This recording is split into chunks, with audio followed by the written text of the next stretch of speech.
Well, coming up on today's show, Tesla is the first to hit 200,000 EV sales in North America. Young people are well up for buying an EV, and Elon's Bloomberg interview highlights. But first of all, good morning, good afternoon and good evening, wherever you're listening in the world. Hello and welcome to the Friday the 13th of July edition, lucky for some, of EV News Daily. It's Martyn Lee here with the news you need to know about electric cars and the move towards sustainable transport. Long day today. Actually, this evening, I was lucky enough to go and talk to the Chief Technology Officer of a young company here in the UK, but already leading their market. They do solar and storage and grid connectivity. They're called Moixa, and you can hear that special a week on Saturday, so 8 days' time I'll have that ready. I went to their headquarters in London and talked to Chris, who is their CTO, about what they're doing. They started off with solar panels on the roof, storage for your home, all connected, and also some kind of clever software stuff a little while ago. They've since been working on some amazingly clever ideas in terms of the platform that your home will sit on and how smart your home will be. So your solar, your storage, but also connected with your EV, and kind of knowing when you need energy and when it can sell it back to the grid, when it can store it, when you don't want to go vehicle to grid but vehicle to home. I won't give it all away now, but it's amazing work they're doing, and it's going to take me a few days to edit that and get that ready for a Saturday special next weekend, 21st of July. Well, first of all, massive congratulations. It was like the worst kept secret because we knew it was coming. The big question though was when. Inside EVs have been chewing over this big bit of news for a few days. On one hand, Inside EVs have been saying maybe Tesla did it. On the other hand, maybe they didn't. Of course, I'm talking about the 200,000th sale of an EV in the US. Tesla delivered 200,000 electric cars in the United States, a spokesperson confirmed yesterday, resulting in lower tax credits for future buyers. Now, according to Reuters, under a tax overhaul last year, the tax credits are available for the first 200,000 EVs sold by any particular automaker. So, following close behind them will be GM and Nissan, of course, in the US. It's then reduced by 50% every 6 months until it phases out, and it only gets triggered when you hit that 200,000. So that means from January the 1st next year, the current $7,500 tax credit is going to go down to $3,750 until the middle of the year, the Tesla website said. It looks like they held back deliveries until July the 1st, then a couple of weeks ago. Incredible that it really did come down to. They weren't just within a few thousands. It came down to a handful of the final few cars, which they weren't letting the buyers have, because it was all about making sure that 200,000th delivery happened after midnight on July the 1st, or those tax credits would have been triggered in Q2, and you would have lost a big chunk. And I saw one Twitter, and I really should credit the Twitter account, and I will tomorrow. I'll look it up because I hate doing stuff that's not attributed to the source, but it was something like it's worth something like 620 million to Tesla buyers just by holding those few cars back and getting an extra quarter out of the tax credits, the extra 6 months rather. So they did it. They hit the big number. They did what we all thought they were doing, which is holding the cars back, and so the tax credit doesn't start to phase out from January the 1st, then every 6 months. So, what does that mean? Well, initial thoughts go to the original promise of the $35,000 Model 3. Well, at the moment, it is scheduled for 6 to 9 months delivery. If you ordered one, if you're waiting for one, if you're waiting for Elon to even say, yes, you can, because you can't even spec that as an option at the moment, you're probably going to lose that. So maybe you're going to lose $3,750 on your tax credit, but maybe you think, well, I'm going to pay another $9,000 for the performance edition, and there's an offset there, and maybe that's going to persuade you to go for the 3P, or even the 3PD, or P3D. That way round. There we go. It's late. I'm sorry. I've had a long day.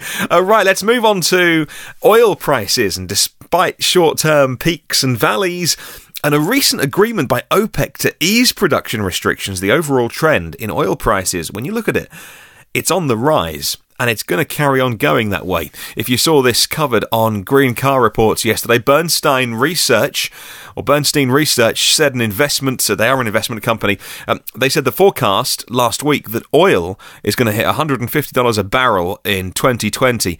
That's just 2 years, well, a year and a half away from that now, according to an article in the Energy Security Weekly Update. Those levels would surpass $147 a barrel that oil hit 10 years ago now, in 2008, a previous high, and could represent a doubling of today's gas prices. Now, oil closed around $70 on Wednesday, 2 days ago.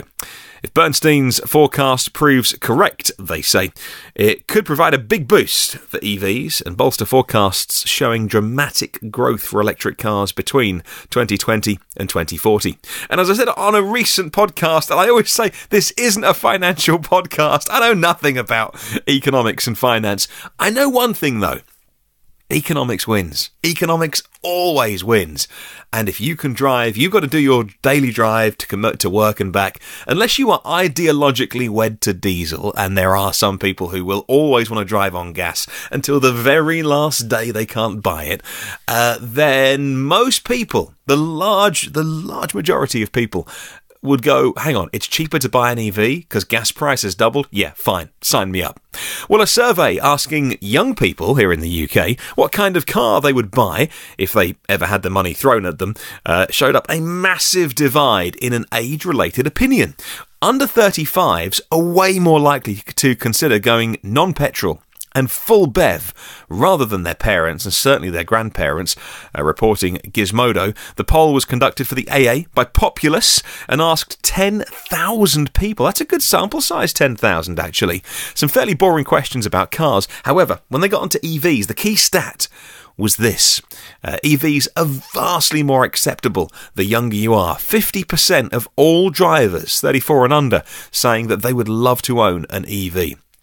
That plummeted down to 25% of drivers aged over 65, with those who are older worried about range, charging cables, and petrol and diesel being the favourite choice for pensioners. But that is not to say that there aren't plenty of people who are 50, 60, 70, 80 years old who have made the choice to go to EV, again because it's cheaper, or for the environment, or because they prefer the driving experience. This is just simply a 10,000 person sample, and you are less likely to want an EV.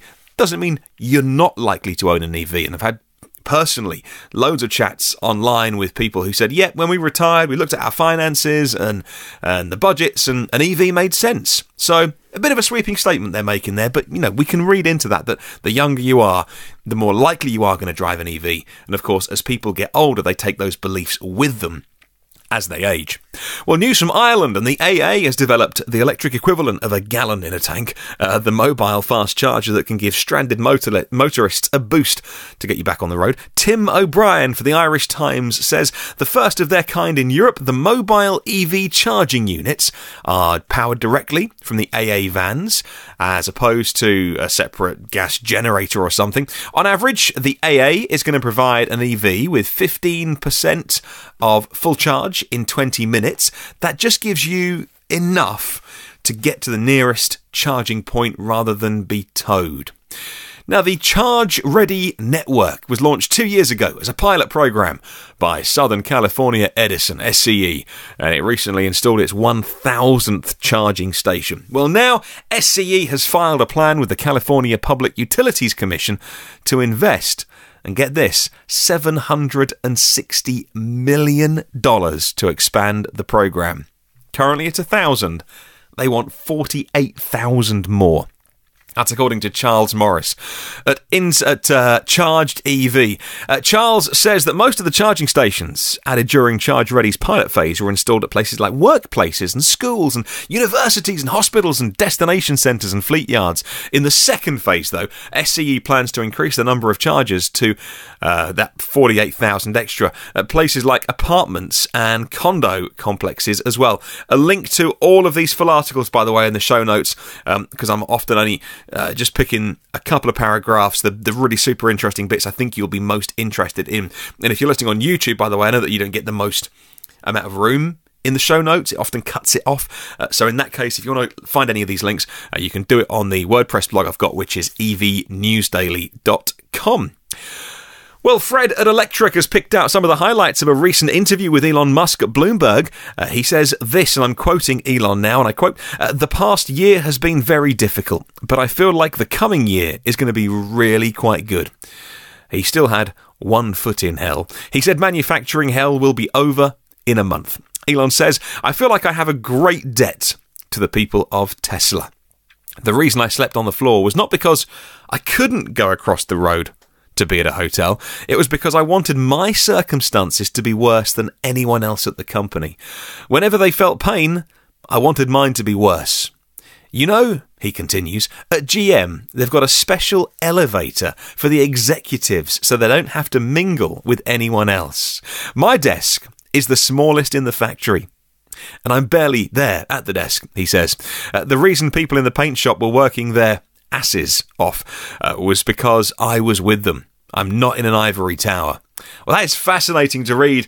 Elon's quotes there in his interview with Bloomberg. By all accounts, his voice was cracking at times with emotion, and it is so fascinating to watch this from this side of the Atlantic. I'm a bit more detached from California and Fremont and being super up close and personal to where Teslas are actually made. But maybe that is a good thing. Maybe it gives me distance. Maybe all of us who are not quite so close, it gives us a little bit of distance. And there, I don't know, have you noticed this? The last 6 to 9 months, maybe, there seems to be people online who are more opposed to what Elon Musk is doing than ever before, and they've got no good reason, it seems.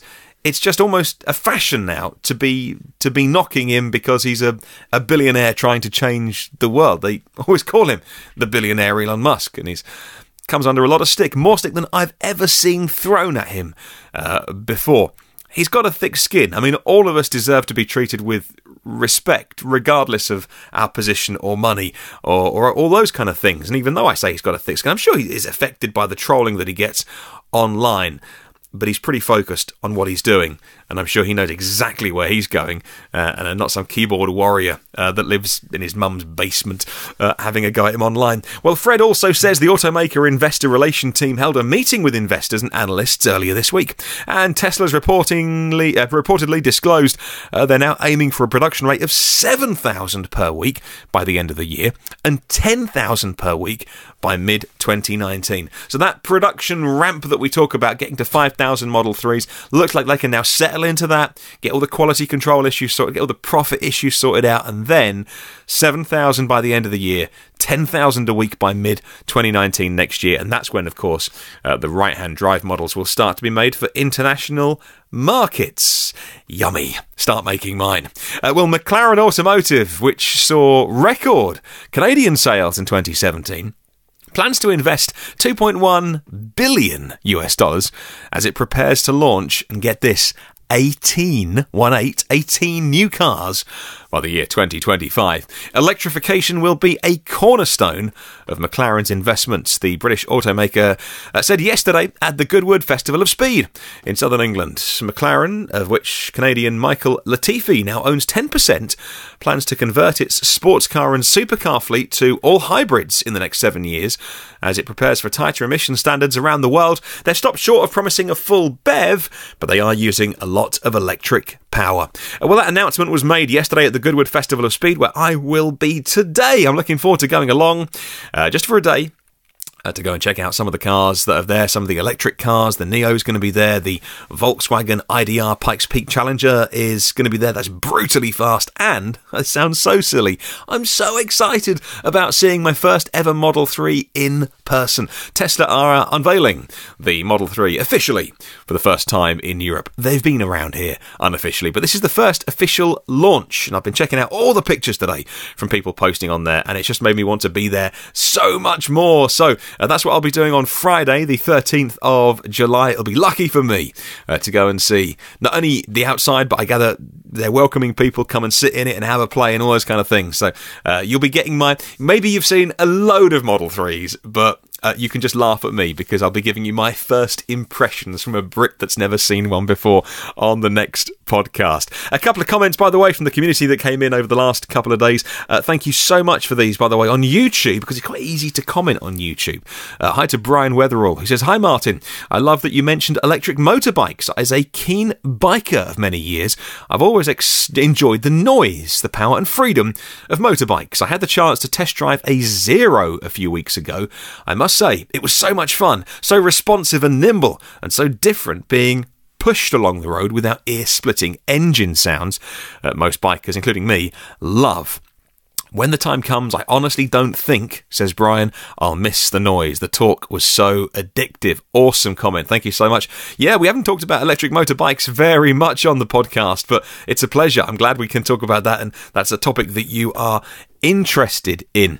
By the way, I've had, funnily enough, 2 comments come in at exactly the same time, one on email and one on the YouTube comments. One of them was from Gordon McKillen, said, "Maybe you should avoid mention of Brexit. It might be relevant, but maybe wise not to talk about." And I know why he's saying that, by the way. He's not just having a pop, as it were, at me for talking about Brexit on the podcast. And then I also had another email as well from Leo to say, excellent podcast. He says, "What?